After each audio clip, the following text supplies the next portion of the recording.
इंसान की 40,000 पीढ़ियों के दौरान कम से कम 1 लाख बार तो चमकदार धूमकेतु दिखा ही होगा।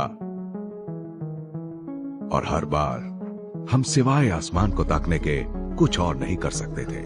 पृथ्वी की सरहदों में कैद इंसान इन्हें देखकर या तो डरता था या इन्हें अपनी ही गलतियों का नतीजा मानता था।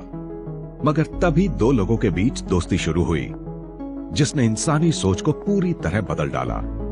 आइजैक न्यूटन और एडमंड हैली को शायद अंदाजा भी नहीं होगा, मगर उनकी दोस्ती ने आखिरकार इंसान का इस छोटी सी दुनिया के दायरे से बाहर आने का रास्ता साफ कर दिया। 1664 के धूमकेतु ने पूरे यूरोप को डरा दिया और यह डर वाजिब भी मालूम हुआ, क्योंकि ठीक इसी के बाद प्लेग फैला और लंदन में जबरदस्त आग लगी। लंबे खून से सने बालों वाला एक चमकता हुआ सितारा दुनिया पर अकाल, प्लेग और जंग का खतरा लेकर आया है। बादशाहों के लिए ये मौत का पैगाम है जो सल्तनतों को कब्रिस्तान में बदल देगा और चारों ओर बर्बादी का मंजर होगा। पालतू जानवर मरेंगे, किसानों की फसलें खराब होंगी, समुद्र में तूफान उठेंगे और शहरों में दंगे फसाद होंगे। मगर एक बच्चे को धूमकेतु से जरा भी डर नहीं लगा। उसे तो ये बड़ा मजेदार नजारा लगा। हम सब की तरह एडमंड हैली को भी नई चीजों में दिलचस्पी थी। वो किस्मत वाले थे कि उनके पिता ने उनकी दिलचस्पी को और आगे बढ़ाया और उन्हें बेहतरीन साइंटिफिक इंस्ट्रूमेंट्स खरीद कर दिए। यहाँ तक कि दक्षिणी गोलार्ध जाकर तारों का पहला नक्शा बनाने के लिए उन्हें पैसे भी दिए।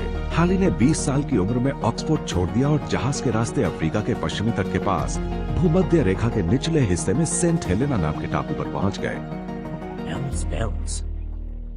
मुश्किल ये हुई कि किसी ने हैली को बताया ही नहीं था कि सेंट हेलेना का मौसम आमतौर पर खराब ही रहता है। पूरा नक्शा बनाने लायक दक्षिणी गोलार्ध के तारे देखने में उन्हें पूरे 12 महीने लग गए। पुराने ग्रीक नायकों और देवताओं के साथ अब नई दुनिया के प्रतीकों को भी आसमान में जगह मिल गई, जैसे कि टूकैन, कंपास और बर्ड ऑफ पैराडाइज। जब हैली दक्षिणी गोलार्ध के आसमान का नक्शा लेकर वापस लौटे तो एक सनसनी फैल गई। अब कारोबारी और खोजबीन करने वाले तारों की मदद से दुनिया में कहीं भी रास्ता ढूंढ सकते थे। उन दिनों रॉयल सोसाइटी ऑफ लंदन से मंजूरी मिलने के बाद ही वैज्ञानिक खोजों को सही माना जाता था। उसका आदर्श वाक्य था न्यूलियस इन बर्बर। ये वाक्य वैज्ञानिक तरीके का निचोड़ है। लैटिन में इसका मतलब होता है खुद देखो तो मानो। दूसरे शब्दों में सवाल उठाते रहो। हैली के तारों के नक्शे ने सोसाइटी के क्यूरेटर ऑफ एक्सपेरिमेंट्स का ध्यान अपनी ओर खींचा। काश मैं उनकी तस्वीर आपको दिखा पाता, मगर रॉबर्ट हुक का कोई पोर्ट्रेट मौजूद नहीं है। हालांकि उनके समकालीनों ने उनके बारे में बताया है। उनको दुबला, झुकी कमर वाला और बदसूरत बताया। वो हद से ज्यादा खोजी प्रवृत्ति के इंसान थे। ऐसी शक्ल सूरत के बावजूद लंदन की हर पार्टी उनके बगैर अधूरी मानी जाती थी। क्यों? हुक को हर मामले में इतनी दिलचस्पी थी कि वो कुछ भी छोड़ते नहीं थे। हुक ने एक छोटे से कॉस्मोस की खोज की थी और हम अब भी इसे उन्हीं के दिए नाम से जानते हैं, द सेल। हुक ने सेल की खोज कॉर्क के एक टुकड़े को अपने ही इजाद किए कंपाउंड माइक्रोस्कोप के जरिए देखकर की थी। डार्विन की थ्योरी ऑफ एवोल्यूशन के कुछ पहलुओं का अंदाजा उन्होंने 200 साल पहले ही लगा लिया था। हुक ने टेलीस्कोप को भी बेहतर बना दिया था।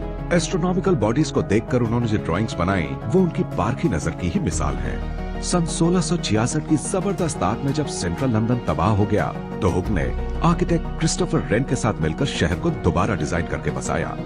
हुक अपने जमाने के सबसे बड़े एक्सपेरिमेंटलिस्ट थे।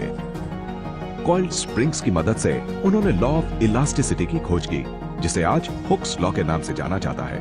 उन्होंने एयर पंप में सुधार किया, जो उस जमाने में बहुत बड़ी टेक्नोलॉजी थी, और उसकी मदद से सांस लेने और आवाज से जुड़े प्रयोग किए। उन्होंने भांग के साथ भी प्रयोग किए। उन्होंने रॉयल सोसाइटी की एक मीटिंग में बताया कि उनके एक सी कैप्टन दोस्त अक्सर भांग के साथ नए प्रयोग करते रहते हैं और इसमें डर की कोई बात नहीं है, बल्कि इसमें हंसी की गुंजाइश जरूर हो सकती है।